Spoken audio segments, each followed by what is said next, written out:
Welcome to this explainer.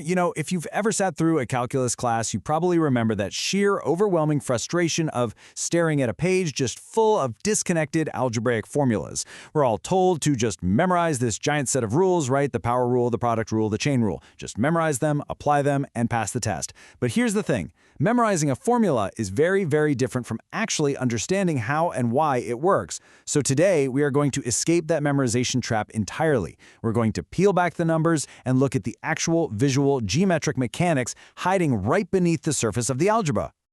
So let's just jump right in and ask a really fundamental question. Why is the derivative of x squared exactly 2x? You likely know the algebraic trick. You take the exponent, move it to the front, subtract 1 from the power, bam, that's the power rule. But what is literally, physically happening when you do that?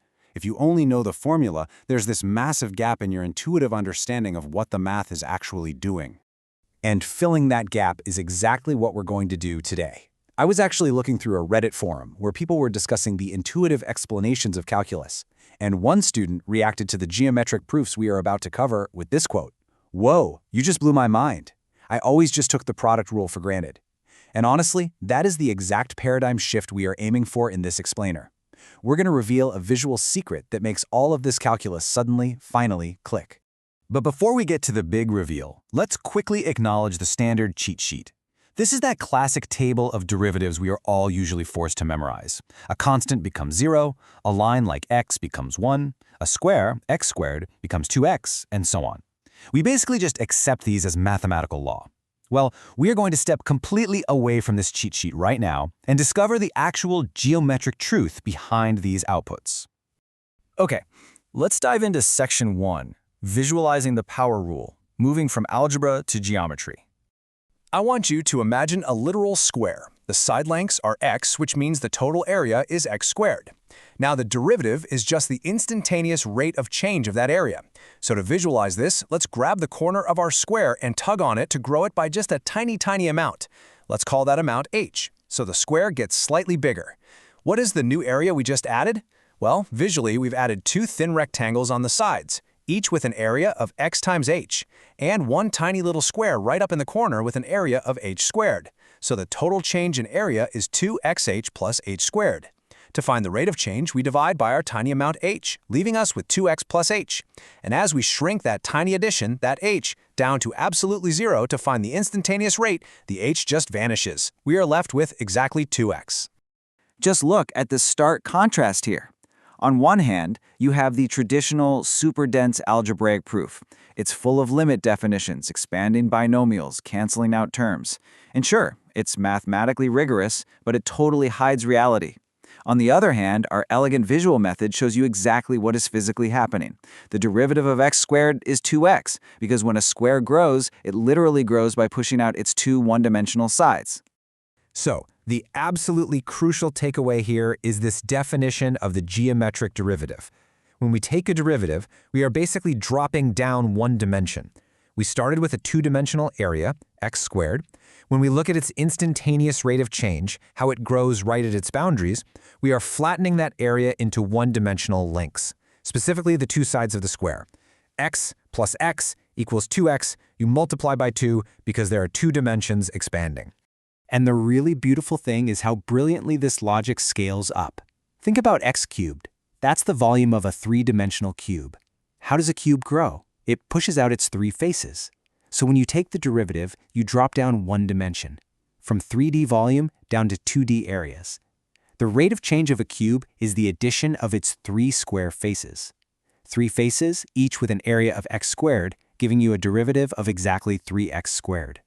Suddenly that abstract algebraic power rule makes total physical sense. Let's keep this momentum going and transition to section 2, the product rule rectangle. Two different rates of change. Set up this new scenario in your mind. We have a rectangle now, but unlike our square, its sides are growing at entirely different rates over time. The width is its own function of time, x of t, and the height is a completely different function of time, y of t. The total area is therefore the product of those two. A of t equals x of t times y of t. Now, let's step time forward by just a tiny increment and see how the area changes. The width grows by a tiny delta x, and the height grows by a tiny delta y. So what new area was just added to our rectangle? Well, we get a new strip along the top, which is the old width x times the new height change, delta y. We get a strip along the side, which is the old height y times the new width change, delta x. And we get that tiny microscopic corner piece, delta x times delta y. When we shrink our time step to 0 for the derivative, that tiny corner piece is so impossibly small it vanishes completely.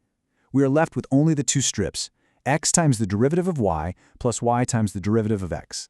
And you know, this visualization completely exposes a classic student trap. A ton of students guess that the derivative of two multiplied functions is just their derivatives multiplied together. But visualizing the rectangle proves why that makes absolutely no sense. Multiplying the derivatives together would only give you that tiny microscopic corner piece in our rectangle, the exact part that actually vanishes to 0. The true product rule accounts for the massive strips of area added to the top and the side. Now, as we all know in the wild, these rules rarely just sit in isolation. They are frequently used together. Which brings us to Section 3, When Rules Collide, Conquering Massive Equations.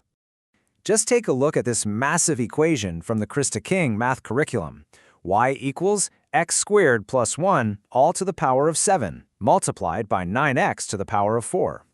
This is a perfect example of rule collision. We have two distinct functions being multiplied together, which absolutely screams product rule. But the first function is a complex term raised to a power, which means we also need the chain rule. To conquer a beast like this without drowning in a swamp of algebra, we use substitution. We just identify the nested function inside the parentheses and call it u. So u equals x squared plus 1. We immediately know the derivative of u, which is 2x. Now we can temporarily rewrite our massive equation as simply u to the power of 7 times 9x to the power of 4. By organizing the algebra this way, we can now just apply the visual product rule we just learned. The first piece times the derivative of the second, plus the second piece times the derivative of the first. Using our u substitution to handle that nested chain. It keeps the logic perfectly clean and structured. Okay, let's push this even further for Section 4, into hyperspace, the fourth dimension. Look at the incredible pattern we've unlocked here. When you differentiate a one-dimensional length, x, you get 1, a zero-dimensional point. When you differentiate a two-dimensional area, x squared, you get 2x, the sum of two one-dimensional lengths. Differentiating a three-dimensional volume, x cubed, gives you 3x squared, the sum of three two-dimensional areas. Every single time you take a derivative, you are stepping down exactly one geometric dimension. The math is literally just describing the boundaries of a growing shape. Which leaves us with this final, absolutely spectacular thought. The algebra tells us that the derivative of x to the fourth power is 4x cubed.